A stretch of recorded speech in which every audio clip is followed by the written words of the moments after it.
Hey there, Orioles fans. Today is Monday, May 16th, 2022, and welcome back in to the Locked On Orioles podcast, part of the Locked On Podcast Network, your team every day. As always, I'm your host, Connor Newcomb, and coming up on today's episode, we take a look back at the weekend for the Orioles. O's swept by the Detroit Tigers in one of the more unpleasant series of the year, and quite frankly, maybe the worst series of the year for the Orioles. But I'll give you my three big takeaways from the Orioles weekend having to do with some injury statuses, a debut for the Orioles, and one of their hitters, one of their vets in the lineup really starting to heat up. But that's all coming up on this episode of the Locked On Orioles podcast. You are Locked On Orioles, your daily Baltimore Orioles podcast. Part of the Locked On Podcast Network, your team every day. So we'll get right to it here in just a second. Three big takeaways from the Orioles series loss and series sweep at the hands of the Detroit Tigers, as that's coming up on this episode of the Locked On Orioles podcast, which is brought to you by BetOnline.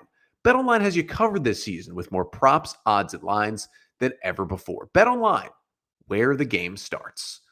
So the Orioles swept by the Tigers this weekend. Before we get into it all, just wanted to thank you for making Locked On Orioles your first podcast listen of the day. Locked On Orioles, free and available on all podcast listening platforms, whether it's Spotify, Apple Podcasts, or others. If you listen there, we thank you. Make sure to give a rating and a review on those sites. And of course, we're here on YouTube as well, so make sure to subscribe to the Locked On Orioles YouTube channel. Also like, comment on the videos as well. And just thanks again for sticking with us every day here on the Locked On Orioles podcast and making us your first podcast listen. And for your first listen today, well, it's the Orioles and the Tigers, as not good baseball by the Orioles over the weekend. They are swept by Detroit, and it was not a fun series of baseball to watch this weekend. Orioles lose 4-2 on Friday, lose 3-0 on Saturday, and they lose 5-1 on Sunday. Are swept by Detroit. Just the second time the Orioles, or the third time, the Orioles have been swept this year. And it was by the Yankees, by the Rays, and now by this Detroit team. All have been on the road.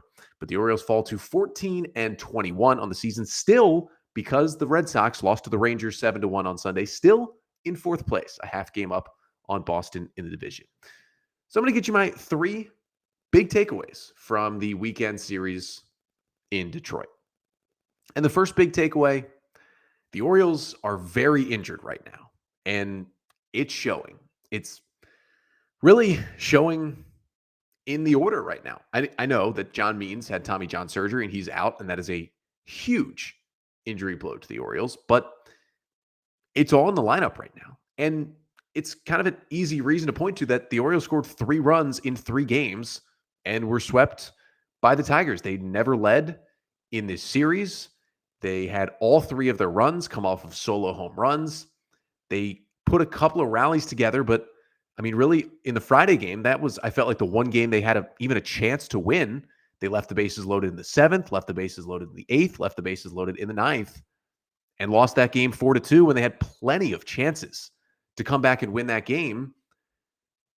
I mean, they got the closer out of the game. The offense wasn't there. They didn't come through with any clutch hits at all, but one of those big reasons is that they didn't have a lot of their normal lineup in there. I mean, really, throughout this week and this weekend, 4 Orioles everyday starters were dealing with injury and were out of the lineup at certain times. You start with Ryan Mountcastle. The Orioles played this entire weekend without their young star, Ryan Mountcastle. He was placed on the 10-day injured list on Friday with what the Orioles are calling forearm pain. Mountcastle said he was kind of feeling it throughout the St. Louis series when the Orioles took 2 out of 3 from the Cardinals on the road during the week. And he said the pain just kept getting worse every game throughout the week, throughout the series. And he called it excruciating at times. It just kind of ran up his forearm. And so the Orioles placed him on the injured list. Now, some of the good news is, he expects, and the Orioles expect it to be a standard, he's out for 10 days and back. He is not going to see a specialist. He stayed with the team in Detroit. He's only being looked at by Orioles team doctors, so he's not, going for a second opinion. So that usually tells you that they feel like they have it under control. He won't be out for an extended amount of time. But the Orioles obviously need Mountcastle. He has been great, a 104 WRC plus, just above a major league average hitter coming into the play this weekend before he went on the injured list. But the Orioles need Mountcastle no matter what. He brings power. He was starting to swing the bat a little better in this lineup. And, they ended up putting Jorge Lopez back on the roster to take Mountcastle's spot. And they also ended up recalling Ryan McKenna over the weekend because the Orioles just needed bodies back. So McKenna, who was lighting it up in Norfolk, had a 3-homer game for the Norfolk Tides in AAA this week, back in the major leagues, and was with the Orioles all weekend. And we'll see if McKenna probably going to stay around as long as Mountcastle's on the injured list. But not having Mountcastle, that hurt. Then they went a good amount of time without Ramona Reyes as well. I mean, he missed 4 games this week, missed all 3 games in St. Louis, and, also missed the game 1 in Detroit. He missed all those games. That was his kind of, return home to St. Louis. Now, he never played the big leagues in St. Louis, but that's where you got to start in the Cardinals system. The Orioles claimed him off waivers 2 years ago from the Cardinals. Didn't get to play in that series with what they called abdominal discomfort. He said he was getting better throughout the week. He did not start Friday. He actually pinch hit late in the game on Friday, ended up with an 0 for 1, but then was back in the lineup, did start the Saturday and the Sunday games, had a couple of base hits. And so, the tough season has been a 57 WRC plus season so far for Ramona Reyes. He's really been hurt by batted ball luck. His BABIP is very low. His expected batting average is right around 290, even though he's, barely treading water around 200 and below with his average. So as hard as he's hitting the ball, he should have more hits, but that got him even more out of a groove to miss those 4 games. And yeah, he was back this weekend, but you missed him on Friday and that hurt. And he did pinch hit, but seemingly wasn't ready to start in that game. Just another guy they're missing. And then really the biggest guy that the O's missed this weekend was Austin Hayes.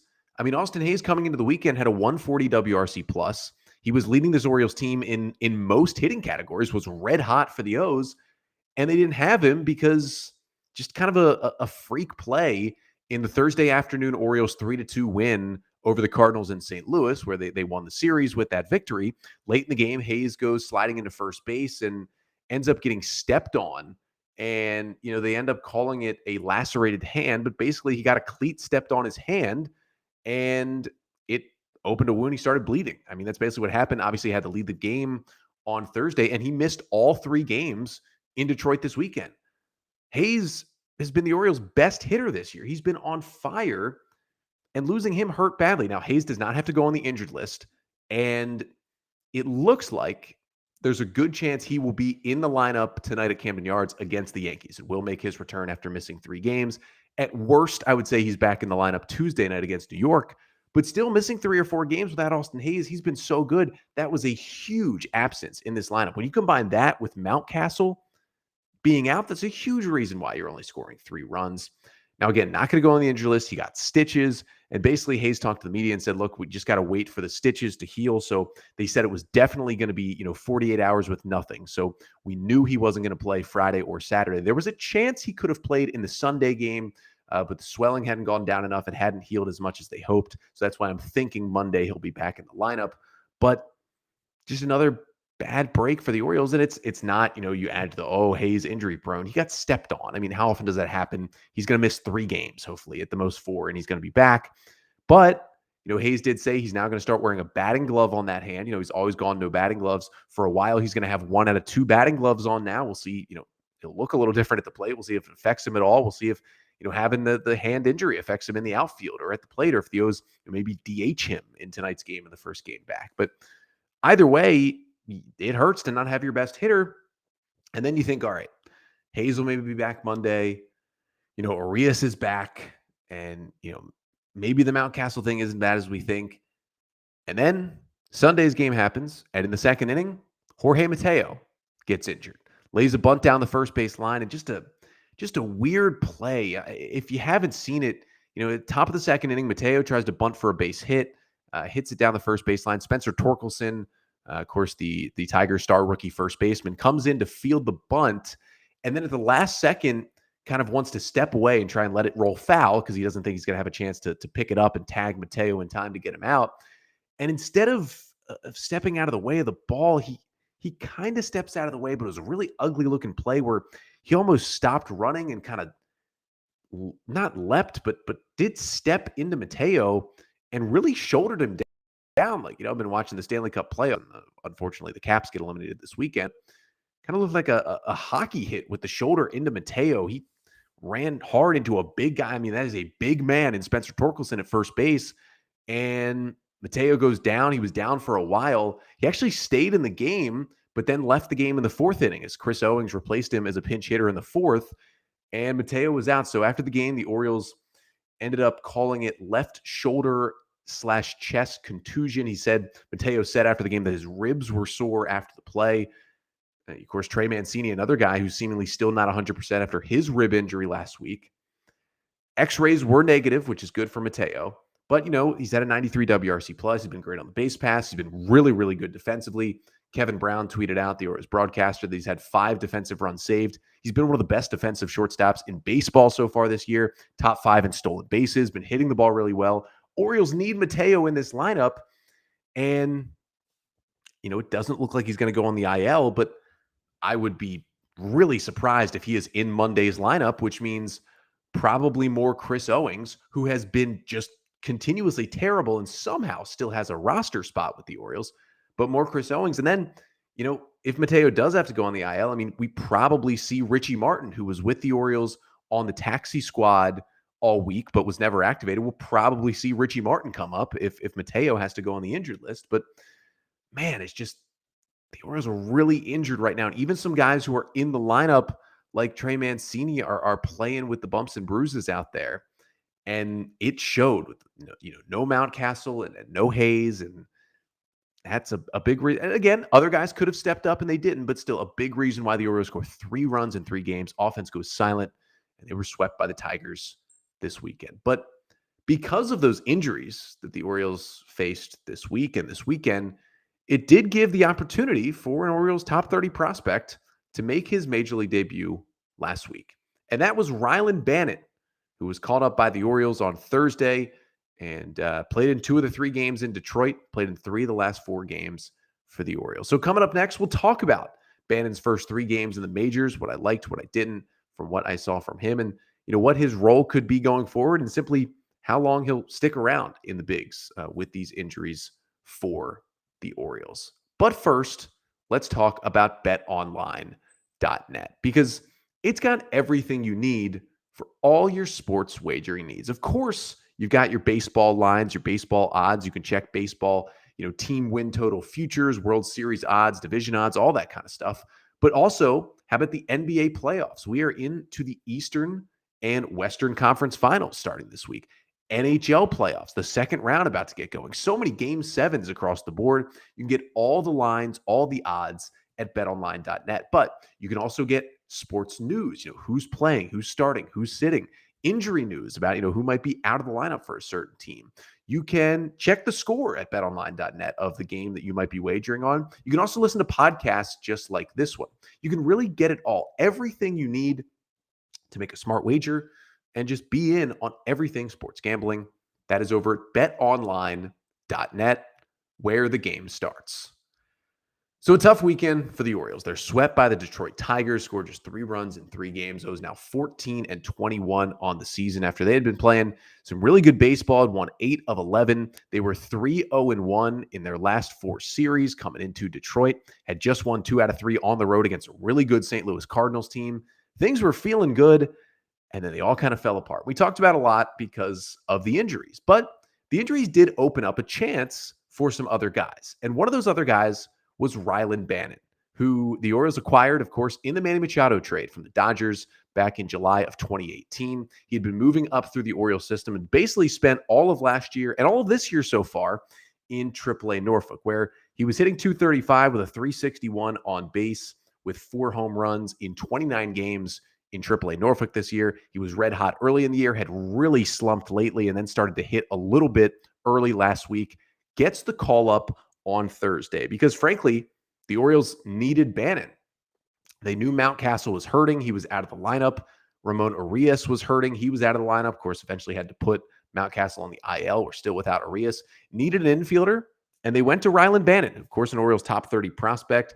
we've been calling for him to be up. I thought it would be because the Orioles would get rid of a guy like Chris Owings or Rougned Odor, but instead it's because of an injury. But either way, Bannon gets his chance. And to be honest, he kind of showed out in that first game. Of course, he did debut on Thursday. We didn't have a chance here on the podcast to talk about Thursday's win over the Cardinals and Bannon's debut then, but he looked pretty good. He made a great diving play in the bottom of the first inning to rob Nolan Arenado of a hit. And then he comes up and he gets a hit, gets a single into left field in his first major league at bat.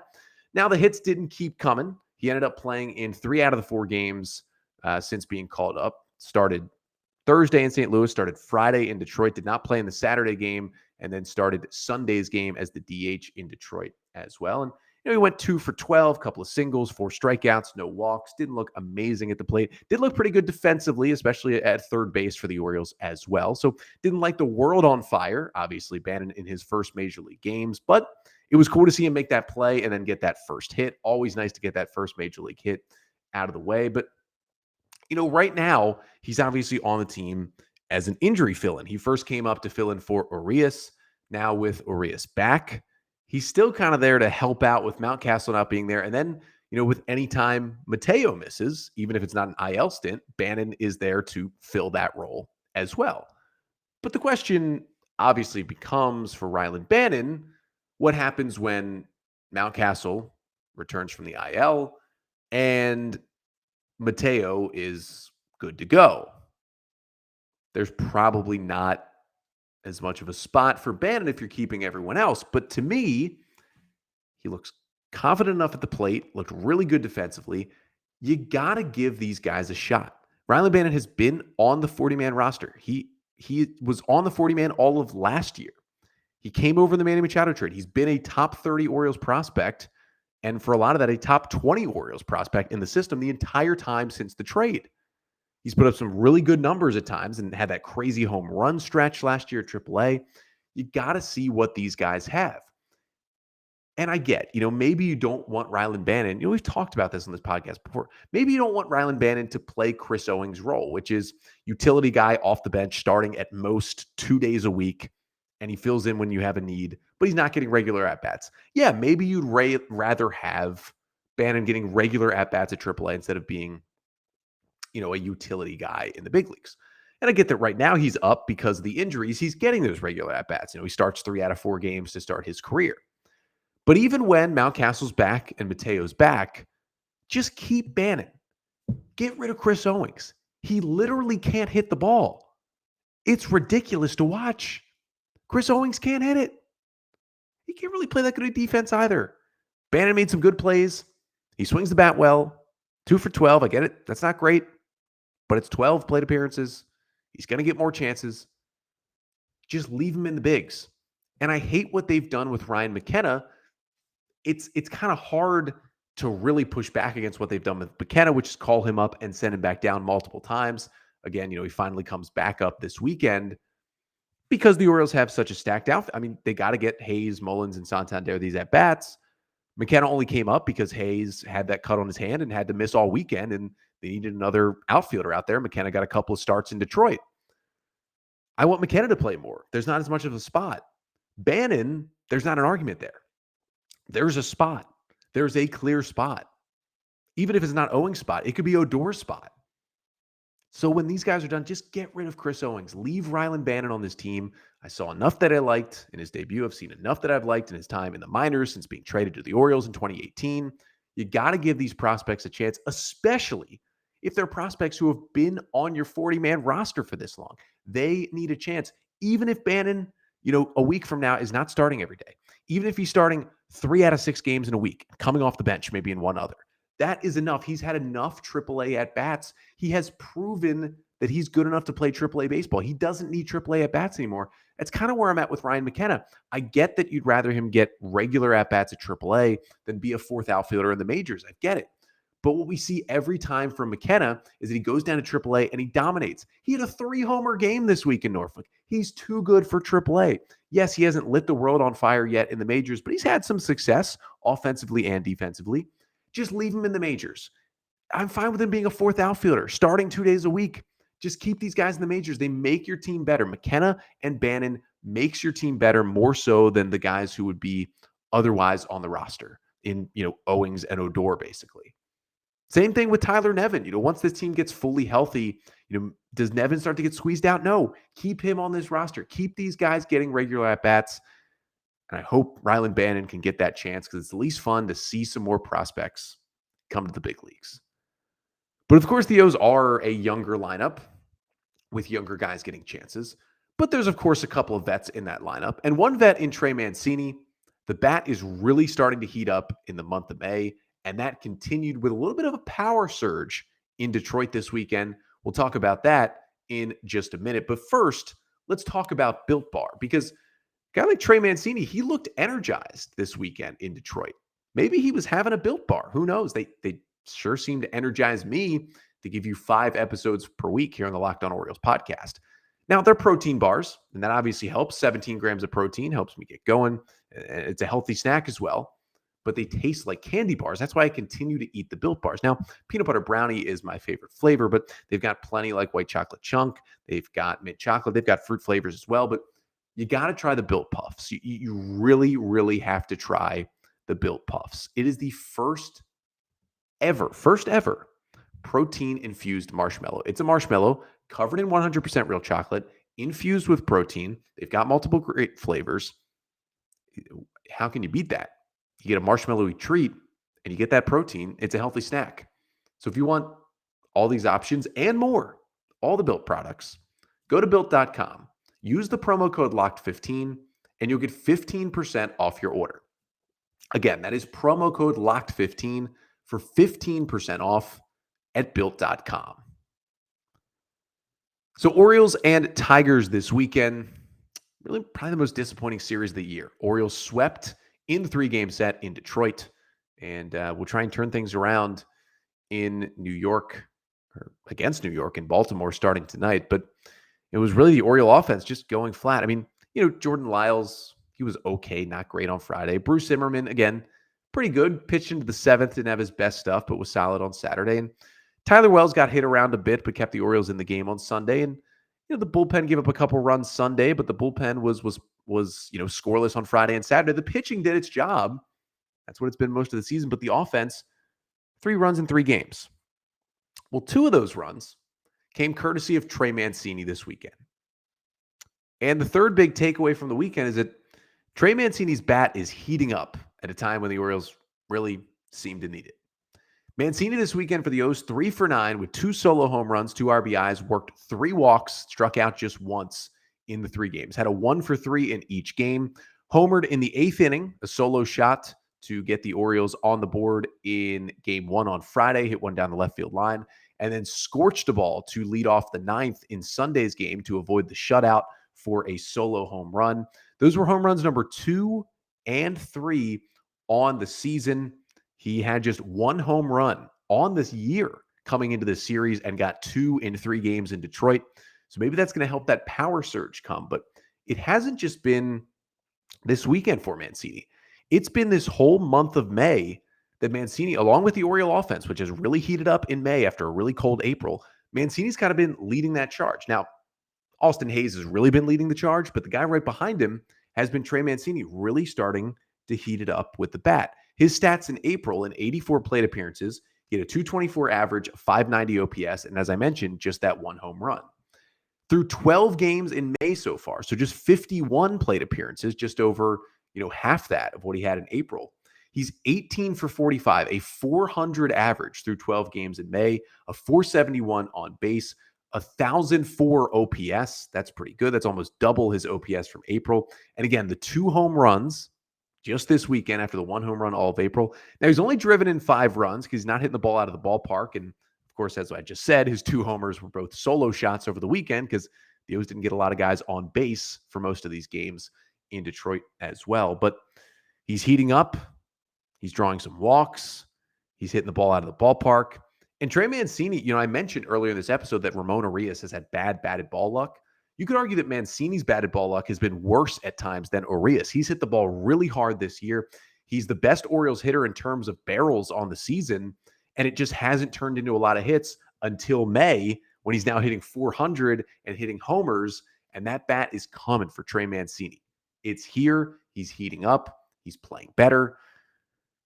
I know it's grim to say we need to enjoy him for as long as we can in an Oriole uniform, but we do. And it's nice to see him swinging the bat really, really well and hitting the ball out of the ballpark, because that's the thing he's not doing. Just not hitting for much power so far on the season. The power was certainly here this weekend with the 2 home runs. Anthony Santander had the other solo home run, went back-to-back with Mancini in the 8th on Friday. Again, 3 runs on 3 solo homers.